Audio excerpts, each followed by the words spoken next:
Le Conservatoire national des arts et métiers forme sur le campus de Belfort les responsables en ressources humaines de demain. À la sortie des cours et après l'annonce des suppressions d'emplois chez General Electric, le moral est en berne.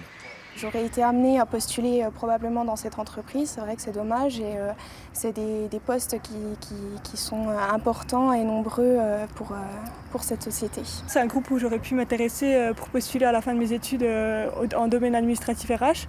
Donc pour moi, oui, ça a un fort impact. Il y aurait aussi chez General Electric près de 150 ingénieurs issus de l'Université de technologie Belfort-Montbéliard. Mais ces dernières années, les recrutements ont été sérieusement revus à la baisse pour descendre à une douzaine par an. Du coup, les étudiants ne misaient plus vraiment sur cette entreprise et les licenciements annoncés hier les ont confortés dans cette direction. Aujourd'hui, même si G aurait pu être quelque chose d'intéressant, ça c'est plus le cas. Ça paraît un peu risqué d'aller se lancer là-dedans, donc non, aujourd'hui c'est plus trop à Belfort qu'on voit son avenir, en tout cas pas à G. Dans tous les cas, je pensais pas rester sur Belfort, mais après, voilà, dans la France, je ne sais pas où, peut-être quand même à Montréal. Dans tous les cas, je pensais pas rester sur Belfort.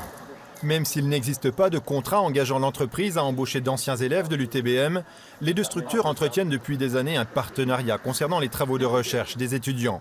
Une proximité que ceux de la filière énergie souhaitent entretenir jusqu'à une certaine limite. C'est juste à côté. Donc c'est sûr que oui, pour un stage par exemple, on envisage toujours ce qui est à proximité. Il y a aussi plein d'autres entreprises, voilà, il y a Peugeot, etc. Donc, Ça vous panique pas ce qui vient de se passer? Non, enfin, pas tellement. Partir, parfois très loin de la Franche-Comté, voici le parcours type de la majorité des étudiants de l'UTBM. Seulement 17% d'entre eux trouvent leur premier emploi à moins de 100 km de Belfort.